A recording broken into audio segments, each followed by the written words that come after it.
Tahlil ini memiliki filosofis yang sangat mendalam. Iya, asalkan memang ya urutannya ya ada manusia tuh. Harus ada niat waktunya. Kemudian yang kedua harus rambut dipotong. Nah, berarti ada sesuatu yang dirusak.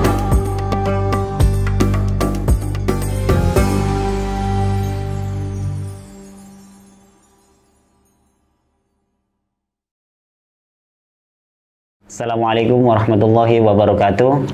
Sahabat IAS Media dan Sidogirian dimanapun Anda berada, senang sekali saya bisa mengudara pada kesempatan yang sangat berbahagia ini dalam suasana yang tentu sangat berbahagia dalam program yang kita tunggu-tunggu bersama, yaitu Kajian Islam bersama IAS Media.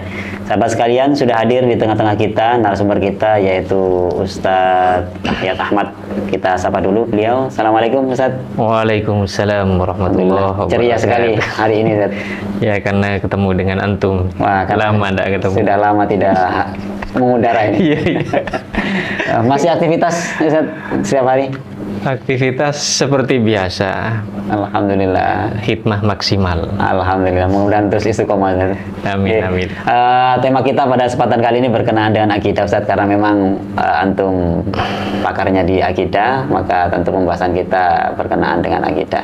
Iya. Berkenaan dengan mencintai Ahlul Bait atau mencintai keluarga Nabi, Ustadz. Seperti yang kita tahu bahwa Ahlus Sunnah ini kan ada di tengah-tengah, Ustadz, yaitu kalau dibahasakan istilahnya adalah tawasud, seperti tidak ekstrim kanan dan juga tidak ekstrim kiri. Ya. Kalau kita berada di tengah-tengah ini untuk mencintai keluarga Nabi, sementara posisi kita di tengah itu seperti apa, Ustadz?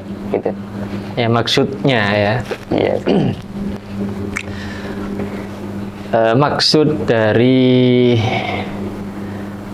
Ahlu Sunnah bersikap tawassut itu maksudnya adalah bersikap benar sesuai Al-Quran dan hadis. Ya, jadi bukan menengah-nengahi supaya tidak tukaran, enggak. Oh, jadi bukan soal posisi sebenarnya. Bukan. Oh, okay. Jadi maksudnya Ahlu Sunnah memiliki pandangan, memiliki sikap yang benar sesuai Al-Quran dan hadis.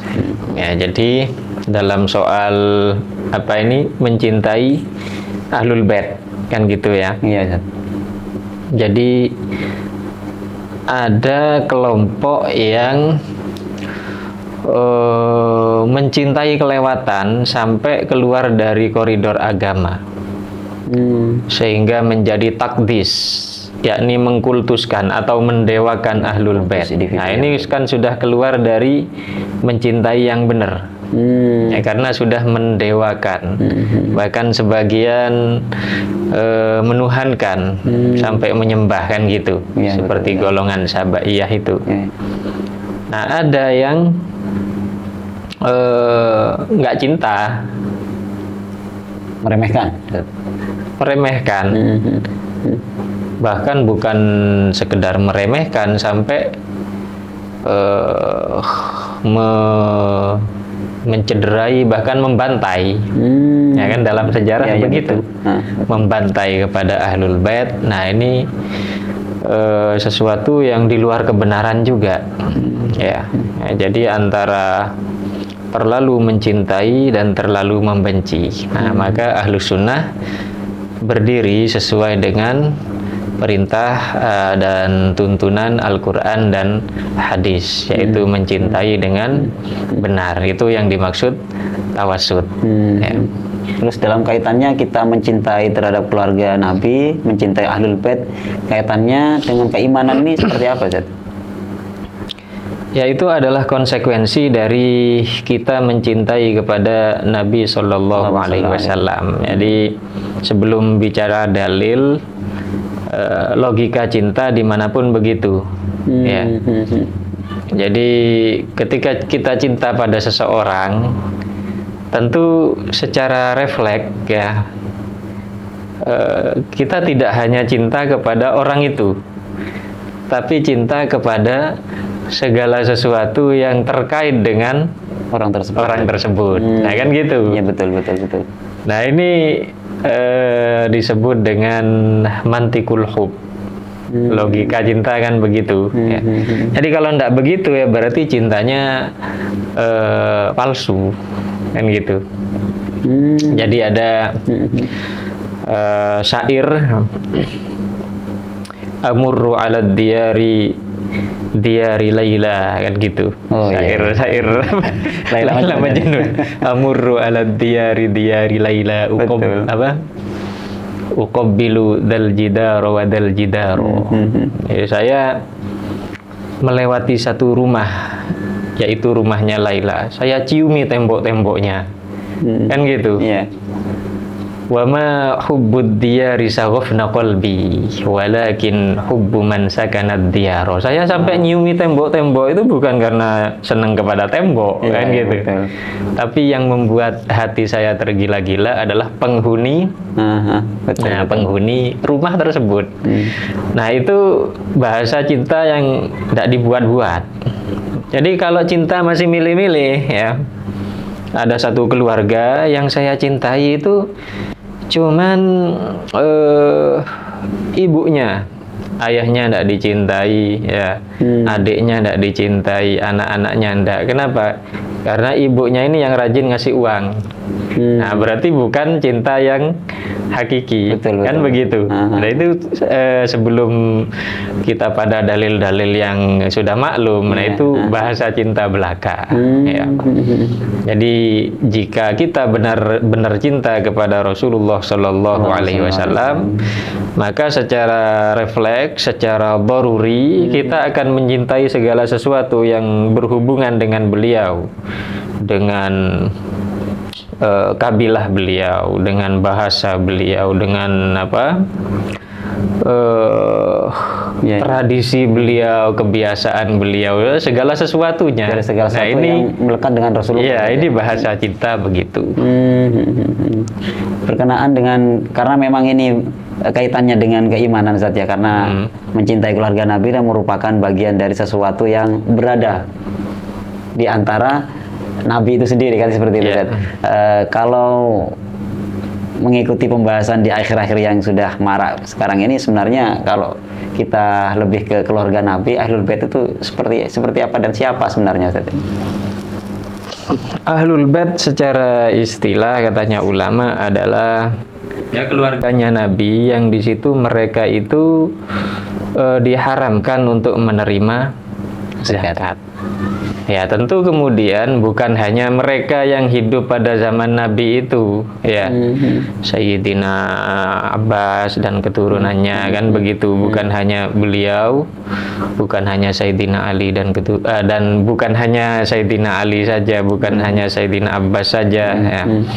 Akan tetapi seluruh keturunan beliau sampai hari kiamat tentu termasuk dalam lingkup ini, katanya para ulama, kan gitu, ya. Sehingga zuriyah atau habaib atau syarif dan syarifah yang ada di zaman kita ini juga karena tidak boleh menerima zakat juga termasuk bagian dari Ahlul Bait juga, kan gitu. Jadi berkesinambungan, bukan hanya di zaman Nabi saja. Ya, bukan hanya keluarga Sayyidina Ali, bukan hanya keluarga Aqil, bukan hanya keluarga Abbas, tapi dengan seluruh keturunan mereka. Jadi gitu. Apakah bisa juga disimpulkan bahwa karena memang mencintai keluarga Nabi ini merupakan bagian dari keimanan kita kepada Rasulullah, misalkan, Ustaz, ini kalau yang ada keturunan-keturunan beliau yang ada sekarang ini, apakah juga bisa disimpulkan kita membenci, kita menyakiti juga sebenarnya mencederai keimanan itu sendiri, Ustaz? Iya, jadi selain itu adalah bahasa cinta itu tadi, ya, kita ini terikat dengan perintah dari Allah Subhanahu wa Ta'ala dan dari Allah di dalam Al-Quran dan dari Nabi Sallallahu Alaihi Wasallam di dalam banyak hadis, kan gitu. Betul. Jadi qul la as'alukum alaihi ajran illal mawaddata fil qurba, kan gitu.